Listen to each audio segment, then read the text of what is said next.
Oke, assalamualaikum warahmatullahi wabarakatuh. Berjumpa lagi di videonya Lediansa Saputra. Baik teman-teman, pada kesempatan kali ini saya akan membagikan pengalaman saya ketika saya lulus rekrutmen Pertamina dan melanjutkan pendidikan di Jakarta ya. Oke, jadi teman-teman, saya sampaikan sekali lagi, bagi yang belum subscribe channel ini, jangan lupa subscribe karena subscribe itu gratis. Dan dengan teman-teman subscribe channel ini, teman-teman sudah mendukung saya agar saya lebih semangat lagi dalam buat video. Oke, langsung saja kita mulai videonya. Oke, jadi yang pertama saya akan menjelaskan step by step, mulai dari saya mengikuti pendidikan, apa saja kegiatannya, sampai dengan OJT ya. Saya di sini akan sampaikan, saya akan sharing, saya akan bagikan informasinya kepada teman-teman semua. Oke, jadi yang pertama, jadi setelah lulus pengumuman, setelah selesai pengumuman final dinyatakan lulus, kemudian kita dapat email dari Pertamina. Di sana tertulis bahwa peserta yang telah lulus harus datang ke Jakarta untuk mengikuti pendidikan di Jakarta ya. Nah, jadi kita itu setelah di email, kemudian nanti kita disuruh datang ke Jakarta, menginap di Hotel Grand Cempaka di Jalan Cempaka Putih. Jadi saya ingat sekali saat itu saya pergi bareng teman-teman dari Palembang. Ada orang berapa ya kemarin, ada sekitar orang 6 atau orang 7. Kami bareng-bareng dari Palembang berangkat ke Jakarta naik pesawat Garuda ya. Dan itu rasanya seneng banget karena berangkat ke Jakarta tujuannya mau pendidikan ya. Tujuannya mau pendidikan, di sana sangat senang sekali kemarin. Jadi dari Palembang pergi ke Jakarta, kita setelah dari Jakarta turunnya di Bandara Soekarno-Hatta ya di Tangerang ya. Kemudian dari sana kita naik Grab ke Hotel Grand Cempaka. Nah, kita juga saya juga dulunya baru pertama kali ya ke terminal Bandara Soekarno-Hatta ya. Jadi bandaranya itu luas banget. Jadi kita turun, kemudian kita ke bagian titik poin penjemputan untuk Grab, khusus untuk Grab. Kemudian dari sana kita naik ke Hotel Grand Cempaka ya. Kemarin itu kalau tidak salah biayanya itu sekitar 150 ribuan naik Grab itu ya.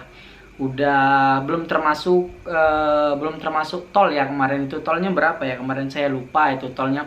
Ada tambahan sedikit ya yang jelas kemarin. Nah, dari sana kita sampai ke Hotel Grand Cempakanya, kita menginap di sana semalam. Sebenarnya disuruh datangnya besok, tapi karena kita dari luar daerah, jadi kita takut terlambat, kita datangnya lebih awal 1 hari lebih awal dari jadwal yang telah ditentukan. Nah, kita menginap di sana selama 1 malam. Kami itu kemarin ya berenam kalau nggak salah, berenam ya kalau nggak salah. Jadi kami pertamanya itu CK untuk pesan hotelnya ya, CK berapa orang gitu kan, pesan kamar hotelnya juga bagus, luas banget. Dan ternyata teman-teman setelah kumpul di hotel itu, besoknya kita disuruh datang, kita disuruh kumpul jam 7 pagi. Itu ingat banget saya, setelah sarapan kemudian naik ke atas sambil tas turun, kemudian mengikuti proses pendaftarannya dari awal sampai dengan terakhir. Nah, singkat cerita teman-teman, jadi kita tinggal di Hotel Grand Cempaka itu selama 1 minggu penuh. 1 minggu penuh tinggal di sana, makan di sana, kemudian laundry juga di sana. Yang jelas ketika mulai pendidikan kita udah bebas, kita nggak perlu mikirin makan lagi, kita nggak perlu mikirin laundry lagi. Yang jelas dari panitianya udah siapkan semua, kita tinggal bawa badan, kita tinggal belajar aja di sana. Jadi enak banget tinggal di hotel selama 1 minggu ya. Itu mungkin yang paling lama ya bagi saya untuk menginap di hotel. 1 minggu ya, lama banget itu 1 minggu ya. Dan enak juga, betah gitu 1 minggu di hotel ya. Kemudian setelah selesai, kita setelah belajar dari sana selama 1 minggu, kemudian kita akan melanjutkan pendidikan kembali, pendidikan mental ya dan kedisiplinan ya. Itu ya, kita berangkat lagi itu ke Bogor ya, ke area Bogor di Gunung Salak. Jadi kita pendidikannya di sana, pendidikan militernya di sana kurang lebih 10 hari ya, 7 hari sampai 10 hari Saya lupa, tapi perkiraan waktunya sekitar 7 sampai 10 hari kita di sana. Kita di sana itu memang dilatih banget nih, mental, fisik, semuanya dilatih. Nah, dari rambut yang nggak ada yang sama sekali rambut panjang itu nggak ada. Jadi kita dari hotel itu disediakan, kita diberikan baju, kita diberi ransel ya, kita diberikan semua pakaian untuk pendidikan. Jadi intinya kita itu barang yang banyak tadi ditinggal di Hotel Grand Cempaka. Kemudian kita dikasih ransel, kita dikasih baju, itu dibawa semua. Paling kita itu bawa celana dalam sama perlengkapan ya, kalau ada obat-obat, kemudian perlengkapan mandi itu yang kita bawa. Selebihnya udah dikasih semua. Sepatu, pakaian ya, celana udah dikasih semua dari sana. Kemudian setelah itu kita berangkat ke Bogor, pendidikan di sana.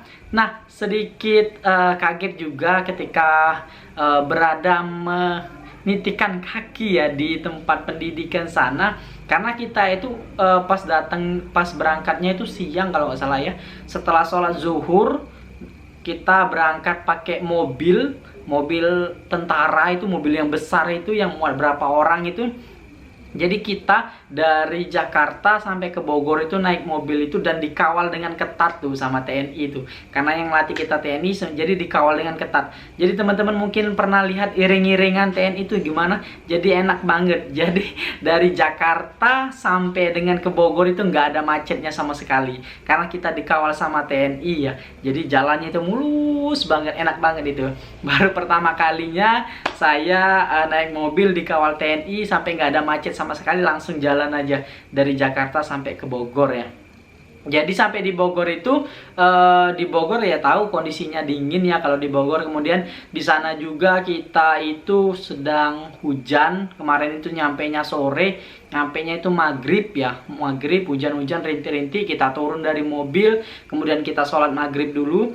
Nah, yang saya bayangkan ketika pertama kali itu kita pas nyampe sholat langsung tidur ya, maksud saya yang ada di pikiran saya gitu ya, langsung istirahat. Ternyata tidak teman-teman. Jadi ketika datang itu kita udah hujan-hujanan, kita sholat dulu, kemudian sudah sholat itu kita pembukaan dulu ya, pembukaan atau makan dulu ya, saya lupa ya, kalau nggak salah dia pembukaan dulu ya. Sudah pembukaan dulu, kemudian setelah dibuka itu kondisinya masih hujan rintik-rintik banget itu. Jadi kita tuh sampai menggigil gitu menggigil gitu kan. Jadi setelah di sana pas pembukaan sampai selesai, kemudian baru kita dibagikan di barak-barak ya. Jadi di sana, nah yang menariknya teman-teman yang belum pernah tinggal di barak, jadi di barak itu ada sistem penjagaan. Jadi kita itu kalau di sana tuh nggak boleh tidur semua, kita tuh nggak boleh, kalau di barak tuh mesti ada yang stay.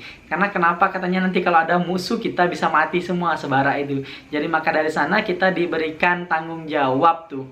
Jadi setiap jamnya tuh gantian. 1 jam siapa, 1 jamnya siapa lagi. Jadi dalam satu jam itu karena kita ada 2 ranjangnya kiri dan kanan, yang jaganya itu ada 2 kiri 2 kanan, jadi 4 orang harus stay dalam 1 jam, nggak boleh tidur. Karena dari pembimbingnya juga disampaikan bahwa akan ada pengecekan secara tiba-tiba ketika malam tidak ada yang jaga, maka kalian semua akan dapat hukuman. Maka dari sana kita takut juga kan, karena udah malam-malam. Jadi di sana sebenarnya seru juga. Jadi di sana tidurnya bareng-bareng, berjejer gitu ya. Ya di barak, mungkin teman-teman yang udah biasa di TNI tahu baraknya seperti apa ya. Jadi seru banget. Ya seru, tapi gimana gitu ya. Mandinya, kamar mandinya itu gantian, WC-nya juga itu gantian. Memang luar biasa banget di sana itu.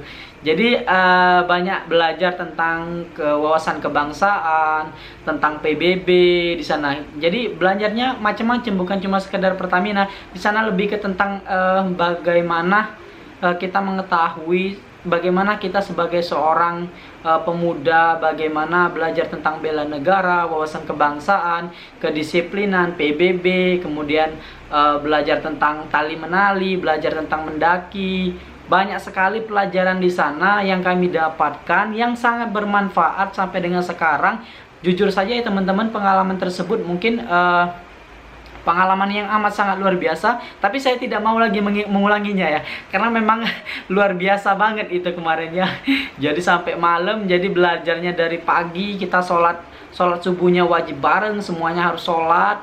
Dan sholatnya nggak bisa satu sholat, nggak bisa, kita harus mesti semuanya kompak dulu dalam satu kelas itu, berjejer, berbaris, di absen, nanti berapa anggotanya baru berangkat ke masjid. Kemudian setelah selesai baru kita turun lagi buat makan, kemudian baru kita kegiatan sampai dengan malam teman-teman. Jadi kegiatannya itu memang sangat banyak sekali ya, dari pagi, dari subuh sampai dengan malam ya. Terkadang kita kalau sampai malam banget, kadang sampai jam 10 baru selesai acara belajarnya. Jadi memang banyak sekali yang harus kita kerjakan dan harus kita selesaikan. Tapi dari sana banyak sekali manfaatnya teman-teman, mulai dari kerjasama, kemudian ketemu orang baru, dan yang jelas dapat pengalaman yang tak terlupakan pastinya ya. Kalau bercerita tentang pendidikan pasti pengalaman yang tak terlupakan. Nah, setelah selesai dari sana, kemudian pendidikannya selesai, ditutup di tempat sana ya, Pusdiklatpur apa ya, saya lupa, yang jelas di Gunung Salak gitu ya, tempat pendidikannya infanteri gitu ya. Nah, dari sana setelah selesai kita kembali lagi ke Jakarta. Di Jakarta, pas sudah di Jakarta, kita kembali lagi ke hotel yang di Grand Cempaka tersebut untuk ngambil barang-barang kita. Mulai dari tas, kemudian dari ransel, banyak sekali yang jelas kita bawa lagi. Kita pindah ke Jakarta Selatan. Nah, iya, saya lupa sampaikan tadi, ketika kita pendidikan militer tersebut di Bogor, kita tuh nggak boleh sama sekali bawa HP. HP-nya ditinggalkan di hotel ya. Jadi disimpan di sana. Pas setelah selesai pendidikan militer itu kurang lebih 10 hari, baru kita bisa ambil lagi HP kita. Bayangin, selama 10 hari nggak pegang HP sama sekali. Jadi lost kontak banget sama orang-orang di lingkungan kita tuh, lost kontak. Nggak bisa ada hubungan sama sekali ya. Tapi kemarin itu sebelum HP-nya dititipkan, panitia sudah sampaikan bahwa ada nomor yang dapat dihubungi ketika ada keadaan darurat ya. Jadi kita bisa sampaikan kepada orang tua kita, saudara kita, misalkan ada keadaan darurat, bisa telepon ke nomor tersebut. Nah, panitianya gitu kemarin. Alhamdulillah kemarin saya selama pendidikan 10 hari tersebut berjalan dengan lancar, tidak ada halangan, dan semuanya berjalan dengan baik-baik saja. Nah, setelah dari Hotel Grand Cempaka itu, siangnya kita langsung berangkat lagi ke Jakarta Selatan ya, naik bis kita bareng-bareng. Jadi kemarin itu ada 2 tempat penginapannya ya. Ada satu di Kiai Maja di depan RSPP ya. Kemudian ada satu lagi di Pertamina Corporate PCU ya, Pertamina Corporate University ya, di PCU-nya ada lagi tempat. Kebetulan kemarin saya dapat yang di Kiai Maja, dapat Wisma Kiai Maja di Jakarta Selatan depan RSPP, dan sebagian juga dapat di PCU-nya. Karena memang kami kemarin itu sangat rame, yang membuat nggak memungkinkan kalau harus tinggal dalam satu tempat ya. Jadi saya kebagiannya di Kiai Maja di Jakarta Selatan, dan sebagian di PCU-nya ya. Nah, untuk proses belajarnya teman-teman, kita itu kemarin belajarnya di PCU itu cukup lama juga, beberapa hari gitu ya. Beberapa hari, kemudian setelah belajar dari sana, oh ya, kita itu ada belajar juga yang kita tuh belajar ke PCU. Setelah selesai pendidikan kita belajar ke PCU. Setelah beberapa hari, beberapa minggu ya kalau nggak salah, itu sampai Desember. Jadi pendidikan awal tuh dari November, 1 minggu di hotel, kemudian pendidikan lagi sampai dengan beberapa hari di Bogor. Kemudian setelah pendidikan militer di Bogor, kita kembali ke PCU, pendidikan di sana beberapa minggu juga. Kemudian setelah selesai dari PCU, kita di PCU itu belajar materi banyak sekali yang kita pelajari tentang Pertamina lah, yang jelas wawasan tentang Pertamina itu seperti apa, nah perusahaan banyak sekali yang dipelajari.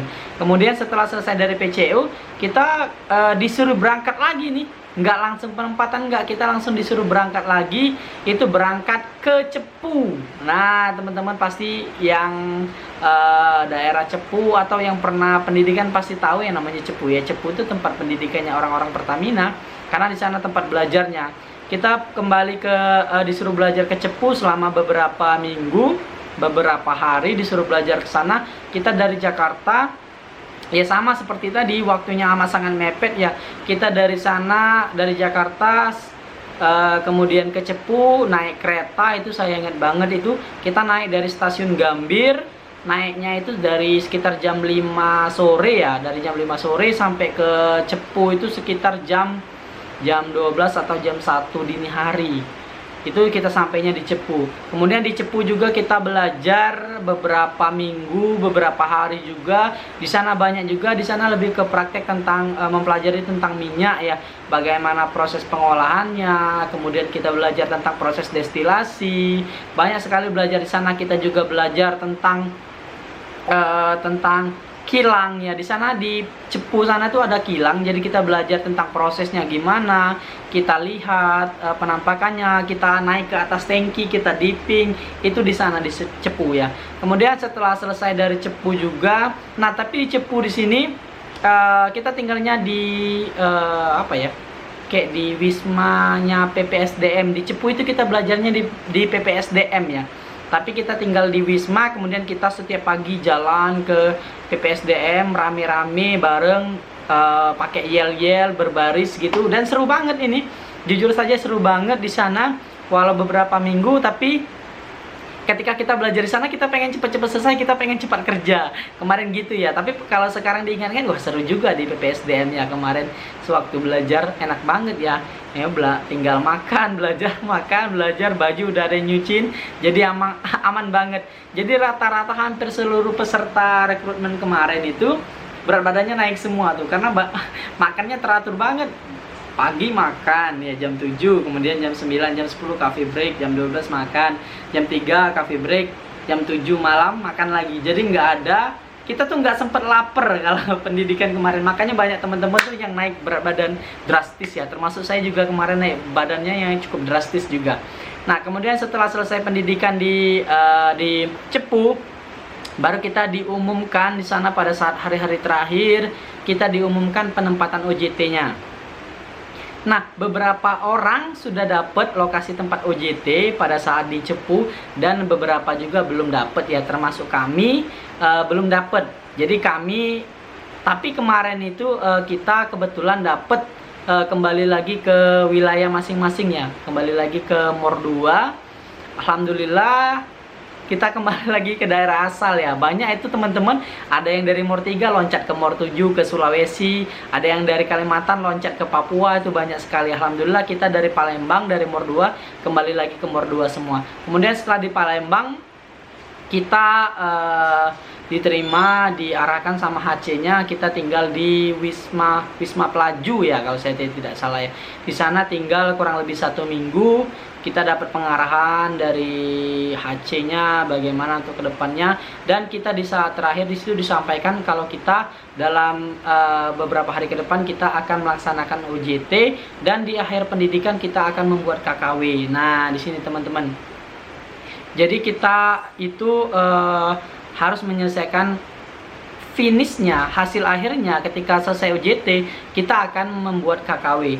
Nah jadi setelah proses panjang tadi, akhirnya kita dikasih tahu kita penempatannya di mana.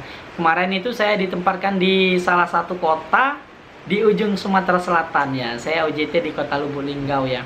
Dari mulai Januari sampai dengan April saya OJT, lebih tepatnya mungkin dari Januari sampai Maret ya, karena April itu udah ke Palembang lagi buat persiapan sidang KKW. Jadi saya ditempatkan di Pertamina TBBM Lubuk Linggau mulai dari Januari sampai dengan Maret. Saya magang, saya OJT, saya belajar pertama sekali ya. Kebetulan juga alhamdulillah saya betah juga UJT di sini karena memang lingkungannya enak, orang-orangnya mudah membaur dan semuanya alhamdulillah berjalan dengan lancar. Dan satu lagi yang bikin saya betah juga, pimpinan saya itu enak banget itu orangnya. Jadi teman-teman di sana tuh lingkungannya enak banget, jadi makanya saya betah. Dan sampai sekarang juga saya masih di Field Terminal Lubuk Linggau ya. Namanya sekarang sudah berubah. Kalau dulu TBBM Lubuk Linggau, sekarang sudah berubah jadi Field Terminal Lubuk Linggau. Sampai sekarang saya masih di sini. Alhamdulillah UJT-nya kemarin 3 bulan dari Januari sampai Maret. Kemudian dari Maret setelah selesai kita sidang KKW di Palembang April ya. April sidang KKW. Nah, kemudian setelah sidang KKW tersebut selesai, nanti di sidang tersebut kita akan diuji ya. Uji pada umumnya sama seperti kita sidang TA. Bagi yang udah lulus kuliah saya rasa nggak jadi masalah, udah biasa yang namanya sidang gitu ya. Kemudian setelah selesai nanti kita diumumkan bahwa kita harus menunggu ya. Kita harus menunggu semuanya, yang jelas ada penandatanganan kontrak kerja dan lain sebagainya. Jadi setelah selesai sidang KKW, kita disuruh cuti 2 minggu. Kebetulan 2 minggu saya pulang ke tempat asal saya, ke daerah Muara Enim ya. Saya asli orang Muara Enim. Saya pulang ke sana dan alhamdulillah 2 minggu bisa kembali lagi kepada orang tua ya, karena udah lama banget dari November sampai April belum sempat ketemu, dan April akhir baru ketemu lagi orang tua. Oke, jadi teman-teman mungkin saya ringkas di akhir ya. Jadi yang pertama itu pendidikan mulai November pendidikannya di Jakarta kurang lebih 1 minggu. Kemudian November Desembernya itu November akhir ya. November akhir itu kita belajarnya di belajar pendidikan di Bogor ya. Jadi pendidikan di Jakarta selama 1 minggu, kemudian belajar di Bogor militer, kembali lagi ke Jakarta belajar di kelas di PCU, kemudian kembali lagi ke Cepu belajar lagi, kemudian dari Cepu baru kita UJT. Dari Cepu kita kembali ke lokasi penempatan kita, baru dimulailah UJT. Kurang lebih saya kemarin itu dari Januari sampai dengan Maret ya. Kemudian di akhir April itu ada sidang KKW. Kemudian setelah sidang KKW selesai ada revisi ya, diselesaikan revisinya. Kemudian baru kita dikasih cuti, dikasih libur itu 2 minggu. Kemudian setelah selesai baru kita nanti kerja sebagaimana pekerja baru ya. Saya itu pekerja baru ya, dimulai dari Mei ya, dari mulai Mei. Oke teman-teman, itulah ringkasan singkat ya, mulai dari tahapan pendidikan sampai dengan selesai UJT. Semuanya saya sudah rangkum teman-teman. Jadi mungkin video ini bisa menjadi inspirasi bagi teman-teman semua, menjadi gambaran bagi teman-teman semua yang ingin berkarir di Pertamina. Teman-teman, saya sampaikan sekali lagi, kalau mau bekerja di Pertamina, teman-teman harus daftar melalui website resmi dari Pertamina. Nggak ada website lain selain website Pertamina, nggak ada kirim-kirim email, itu nggak ada. Jadi semuanya daftar di rekrutmenpertamina.com. Oke, di situs resminya Pertamina nggak ada yang kirim-kirim email, itu nggak ada. Jadi buat akun di sana, kemudian baru daftar. Itu ya teman-teman. Oke, mungkin itu saja yang dapat saya bagikan. Mungkin di video selanjutnya nanti saya akan memberikan tips dan trik kalau teman-teman mau bekerja di Pertamina atau bisa lulus tes Pertamina. Saya akan berikan tips dan triknya. Tapi untuk video ini mungkin saya cukupkan sampai di sini. Nanti akan saya buat videonya. Sekali lagi saya sampaikan kepada teman-teman semua, bagi yang belum subscribe channel ini, jangan lupa subscribe, karena subscribe itu gratis. Dan dengan teman-teman subscribe channel ini, teman-teman sudah mendukung saya agar saya lebih semangat lagi dalam buat video. Jangan lupa juga klik like, share, dan komen apabila video ini bermanfaat bagi kalian. Dan jangan lupa juga klik tombol loncengnya agar kalian tidak ketinggalan video-video terbaru dari saya. Oke, saya Ledian Sasaputra pamit, sampai berjumpa di video saya selanjutnya. Salam.